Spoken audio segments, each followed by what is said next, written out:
भाजपा का आतंकवाद से नाता है। हालांकि आतंकवाद के मुद्दे पर राजनीति नहीं करनी चाहिए। कांग्रेस कभी आतंकवाद पर राजनीति नहीं होने देती, लेकिन सत्तारूढ़ दल से आतंकवादी का कनेक्शन है। कन्हैया लाल की हत्या से ये महसूस होता है कि आरोपी आतंकवादी था। उदयपुर हत्याकांड का आरोपी रियाज भाजपा का सक्रिय सदस्य है। ये बातें एआईसीसी मीडिया प्रमुख पवन खेरा ने राजीव भवन में आयोजित पत्रकार वार्ता में कही। पवन खेरा ने भाजपा पर आतंकवादियों को समर्थन देने के आरोप लगाते हुए कहा कि जम्मू कश्मीर में बीते सप्ताह 2 आतंकवादी पकड़े गए। उनमें से एक आतंकवादी तालिब हुसैन शाह थे, जिनकी फोटो अमित शाह के साथ देखी गई। 20 लोगों की मौजूदगी में फोटो खिंचवाई गई। अगर गृह मंत्री को यह पता नहीं कि उनमें से एक आतंकवादी था तो भी इंटेलिजेंस फेल। तालिब हुसैन भाजपा के पदाधिकारी भी निकले। कांग्रेस परिवार की ओर से आप सबका स्वागत है। गंभीर विषय है, चिंता का विषय है और सिर्फ इस देश की सुरक्षा का ही सवाल नहीं है, आने वाली पीढ़ियों की सुरक्षा का सवाल। इसलिए ये महत्वपूर्ण प्रेस वार्ता में आपको शनिवार के दिन तकलीफ दी। भाजपा का आतंकवाद से नाता है, यह रिश्ता क्या कहलाता है, यह शीर्षक है आज की प्रेस वार्ता को। बड़ा सोच समझ के यह शीर्षक दिया गया। आतंकवाद के मुद्दे पर राजनीति नहीं की जानी चाहिए, यह बात इस मंच पर आसीन प्रत्येक नेता को मालूम है। कम से कम कांग्रेस पार्टी आतंकवाद पर कभी राजनीति नहीं होने देगी। लेकिन जब सत्तारूढ़ दल के तार सरेआम आतंकवादियों से जुड़े हुए दिखें, तो ऐसे में हमारा ये दायित्व है, ये फर्ज है, ये कर्तव्य है कि आप लोगों के माध्यम से कुछ तथ्य छत्तीसगढ़ के नागरिकों के सामने हम प्रस्तुत करें। उदयपुर में, मैं उदयपुर का ही हूं, मेरा शहर है वो। उदयपुर में कन्हैया लाल जी की हत्या हुई, बड़ी निर्मम हत्या हुई। वो आतंकवादी घटना थी, इसमें किसी को कोई शक नहीं होना चाहिए। आतंकवादी का नाम था रियाज अटारी। रियाज अटारी न केवल नवंबर 2019 में भारतीय जनता पार्टी की सदस्यता उसने ली, सदस्यता दिलवाने वाले भाजपा के जिलाध्यक्ष और अन्य प्रबुद्ध नेता थे। यह आतंकवादी रियाज अटारी राजस्थान भारतीय जनता पार्टी के कद्दावर नेता गुलाब चंद कटारिया, जो कि पहले गृह मंत्री भी रह चुके हैं हमारे राजस्थान, उनके दामाद की फैक्ट्री में काम भी करता था। इतने बड़े नेता के परिवार की फैक्ट्री में काम करता है, जो गृह मंत्री रह चुके हैं, जिनको इंटेलिजेंस की खबरें होनी चाहिए, मालूम होना चाहिए कौन क्या है। ना केवल उनकी फैक्ट्री में काम करता है उनके दामाद की, बल्कि भारतीय जनता पार्टी का सक्रिय सदस्य है। यह पहला उदाहरण मैं आपको दे रहा हूं, पहला तथ्य जो कि चौंकाने वाला तथ्य। उसके बाद जम्मू कश्मीर में पिछले सप्ताह ग्रामीणों ने एक आतंकवादी पकड़ा, 2 आतंकवादी पकड़े। ये दोनों आतंकवादी अमरनाथ यात्रा पर हमला डालने की साजिश रच रहे थे। उनमें से एक का नाम है तालिब हुसैन शाह। आइए आइए आइए आइए दादी आइए। तालिब हुसैन शाह, यह तालिब हुसैन शाह सरेआम अमित शाह साहब के साथ उसकी फोटो। आप पूछ सकते हैं कि फोटो तो सार्वजनिक सामाजिक प्राणी होते हैं हम लोग। अब विकास उपाध्याय जी, पवन खेड़ा, अमरजीत जी, राम गोपाल जी कहीं जाते हैं तो कई लोग फोटो खिंचवाते हैं। हमारे कवासी लखमा साहब, कल मैं इनके साथ एक कार्यक्रम में गया तो भीड़ थी इनके साथ फोटो खिंचवाने वालों की। ये होता है, सामाजिक प्राणी हम लोग सब। लेकिन देश का गृह मंत्री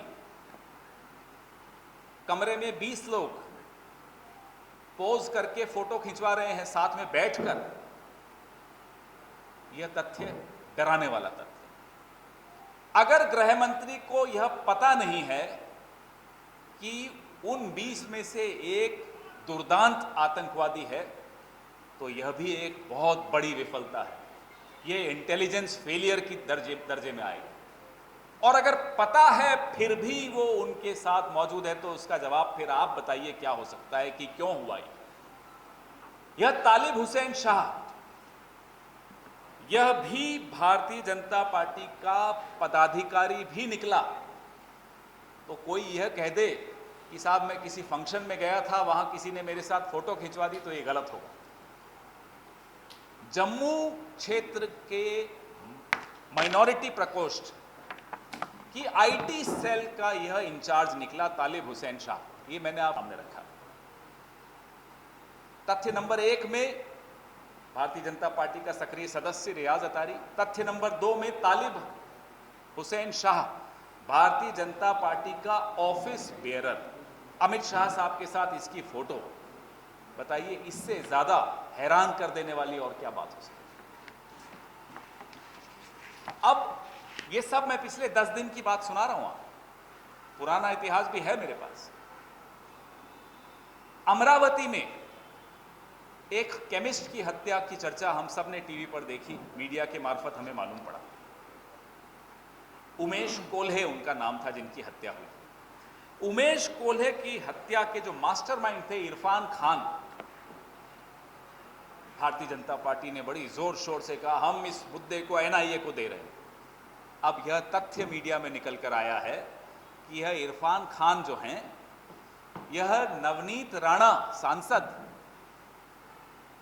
के प्रचार में शामिल थे, उनके लिए वोट मांगते थे, बड़े आगे बढ़कर इनका प्रचार करते थे। और नवनीत राणा के भारतीय जनता पार्टी से क्या संबंध है ये मीडिया से ज्यादा मैं नहीं जानता, आप मुझसे ज्यादा जानते।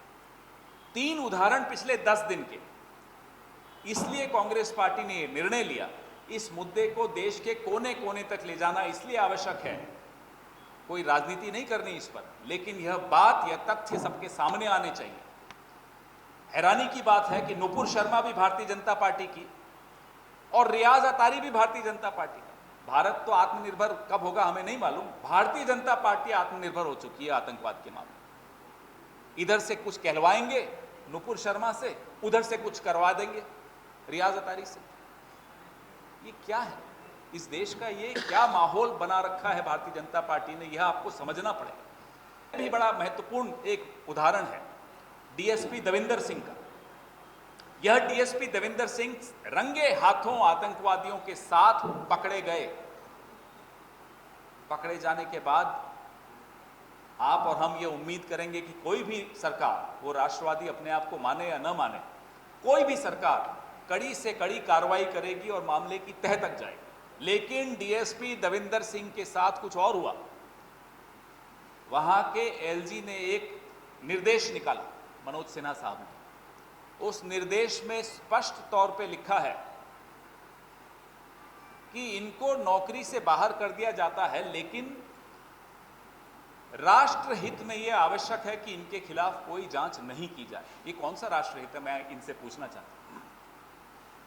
कोई बच्चा भी आपको बता देगा कि राष्ट्रहित में यह आवश्यक था कि उनके खिलाफ कार्रवाई होती, जांच होती, उनके तार कहां कहां देश या विदेश में जुड़े हैं वो सब कुछ सामने आता। लेकिन भारतीय जनता पार्टी के बनाए गए मनोज सिन्हा नामक एलजी ने, उनको भी ऊपर से निर्देश होंगे, मैं उनका नाम लूं अकेला ये अच्छी बात नहीं है। ऊपर दोवल साहब हैं, ऊपर अमित शाह साहब हैं, ऊपर मोदी साहब हैं। हम तो इन सब से सवाल पूछते हैं, कठपुतलियों से क्या सवाल पूछना। जिन लोगों के हाथ में इन कठपुतलियों की डोर है, हम तो उनसे सवाल पूछते हैं और उम्मीद करते हैं कि यह भी कठपुतली नहीं हो कहीं। जिन तीनों का मैंने नाम लिया, हमें तो अब यह भी डर है कि साहब यह भी कठपुतली है और इनकी डोर कहीं और ही है, तो और ज्यादा गंभीर हो जाता है मामला। डीएसपी देविंदर सिंह के साथ जो पकड़ा गया तारिक अहमद मीर, यह तारिक अहमद मीर पर आरोप था यह आतंकवादियों को हथियार सप्लाई करता। दोपहर को जब जम्मू में पकड़े गए, जम्मू कश्मीर सेक्टर में, तो ये डीएसपी देविंदर सिंह और ये एक ही गाड़ी में थे। लेकिन जांच ही अगर रोक दी जाए तो आप बताइए कि इस देश के मीडिया को, इस देश के नागरिकों को, हम सबको कैसे मालूम पड़ेगा कि इस मामले की तह तक जाए बगैर तो नहीं मालूम पड़ सकता कि कौन कौन शामिल है। 2017 में आप ही का पहले मध्य प्रदेश जो पूरा कहलाता था, 2017 में आपके पड़ोसी राज्य में एक अवैध टेलीफोन एक्सचेंज का पर्दाफाश हुआ। ये मैं आपको चौथा उदाहरण दे रहा हूं आतंकवादियों से जो साथ है भारतीय जनता पार्टी। आईएसआई के साथ जिनके तार जुड़े हुए थे, ऐसे 11 संदिग्ध लोगों को गिरफ्तार किया। इनमें से एक भारतीय जनता पार्टी की आईटी सेल का सदस्य ध्रुव सक्सेना था। ये आईटी सेल का आतंकवादियों से क्या रिश्ता है मुझे नहीं समझ में आता। दिन में जो काम नफरत फैलाने का, आतंक फैलाने का ये मोबाइल पे करते हैं, ऑनलाइन करते हैं, मुझे लगता है पार्ट टाइम काम, फिर ये ऑफलाइन यही काम कर रहे होते हैं। ध्रुव सक्सेना भी आईटी का, तालिब हुसैन शाह भी आईटी सेल का। 2 साल बाद मध्य प्रदेश में 2019 में टेरर फंडिंग के आरोप में बजरंग दल के एक नेता बलराम सिंह की गिरफ्तारी हुई। नुपुर शर्मा भारतीय जनता पार्टी की, रियाज अतारी भारतीय जनता पार्टी का, और टेरर फंडिंग भी भारतीय जनता पार्टी के अपने ही लोग। इसीलिए कहता हूं ये आत्मनिर्भर भारतीय जनता पार्टी, इसको किसी की आवश्यकता नहीं है, खुद ही सब कुछ कर लेते। में निरंजन होजाई असम के भारतीय जनता पार्टी के नेता हैं, ये प्रेस रिलीज में आपको दे रहा हूं, तो ये सारे डिटेल्स इसमें हैं। इनको विशेष अदालत ने आतंकियों को आर्थिक मदद देने के आरोप में उम्र कैद की सजा सुनाई।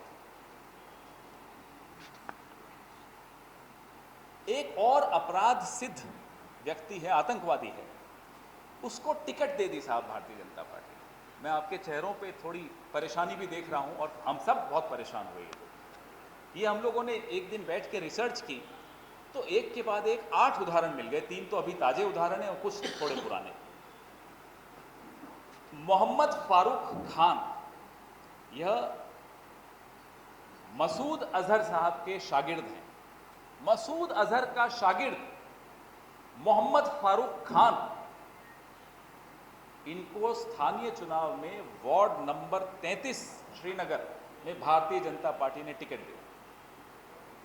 कोई ये नहीं कह सकता कि भारतीय जनता पार्टी के नेताओं को मालूम नहीं था कि ये मोहम्मद फारूक खान के रिश्ते किससे क्या है और मसूद अजहर से क्या रिश्ते। सबको मालूम, पूरे कश्मीर को मालूम था, वहाँ के मीडिया को मालूम था, वहाँ की इंटेलिजेंस एजेंसीज को मालूम था, और हम में से कुछ जो पढ़ने लिखने का बहुत ज़्यादा बीमारी है हम जैसे लोगों को, हमको मालूम था। लेकिन उसको टिकट दी और ये जम्मू कश्मीर लिबरेशन फ्रंट और हरकतुल मुजाहिदीन का सदस्य रह चुका है।